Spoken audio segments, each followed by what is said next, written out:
இன்னைக்கு நம்ம பார்க்க போகிறது நலங்கு மாவில் யூஸ் பண்ணுற இன்க்ரீடியன்ஸ் மெஷர்மெண்ட்ஸ் பார்க்கலாமா? Welcome to Pragati organics. நல்ல ஸ்கின் கேர்னா எக்ஸ்பென்சிவ் ப்ராடக்ட்ஸ் தான் வேணும்னு அவசியம் இல்லை. நம்ம ட்ரெடிஷ்னல் இன்க்ரீடியன்ஸே ரொம்ப பவர்ஃபுல்லாக ஒர்க் பண்ணும். பச்சைப்பயிறு, கஸ்தூரி மஞ்சள், வெட்டி வேர், ரோஸ் பெட்டல்ஸ், ஆவாரம் பூ மாதிரி இன்க்ரீடியன்ஸ் எல்லாம் சரியான அளவில் சேர்த்து ப்ரிப்பேர் பண்ணுறோம். ஒவ்வொரு இன்க்ரீடியண்ட்டும் ஒரு பர்பஸ் இருக்குது. சில இன்க்ரீடியன்ட்ஸ் ஸ்கின்னை கிளென்ஸ் பண்ண ஹெல்ப் பண்ணும், சில இன்க்ரீடியன்ட்ஸ் ஃப்ரெஷ்னஸ் கொடுக்கும், சில இன்க்ரீடியன்ட்ஸ் ஸ்கின்னை சாஃப்டாக மெயின்டைன் பண்ண ஹெல்ப் பண்ணும். அதனால் இன்க்ரீடியன்ஸும் குவாலிட்டியும் மெஷர்மெண்ட்ஸும் ரொம்ப முக்கியம்.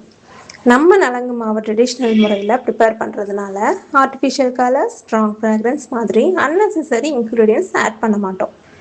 நேச்சுரல் ஸ்கின் கேர்னா கன்சிஸ்டன்சி தான் முக்கியம். ஒரு நாள் யூஸ் பண்ணால் ரிசல்ட் வராது, ரெகுலராக யூஸ் பண்ணும்போது தான் டிஃப்ரென்ஸ் தெரியும். ஆனால் ஒரு நல்ல நலங்கு மாவை ப்ரிப்பேர் பண்ண இன்க்ரீடியன்ட்ஸ் மட்டும் போதாது, ஒவ்வொரு இன்க்ரீடியண்ட்டும் சரியான அளவில் இருக்கணும்.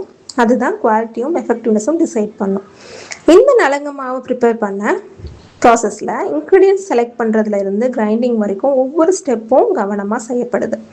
நம்ம கோல் ஒரு ப்ராடக்ட் செல் பண்ணுறதுல மட்டும் இல்லை, ட்ரெடிஷ்னல் ஹெர்பல் கேரை இன்னும் அதிகம் பேருக்கு ரீச் பண்ண வைக்கிறதுலையும் இருக்குது.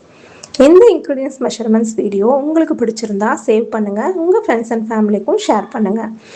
இந்த இன்க்ரீடியன்ஸ் எல்லாம் சரியான அளவில் சேர்த்து கவனமாக ப்ரிப்பேர் பண்ணது தான் நம்ம பிரக்தி ஆர்கானிக்ஸ் நலங்கு மாவு. நேச்சுரல் ஸ்கின் கேரை டெய்லி உங்கள் ரொட்டீனில் சேர்க்கணுன்னா இந்த பிரக்தி ஆர்கானிக்ஸ் நலங்கு மாவை சூஸ் பண்ணுங்கள்.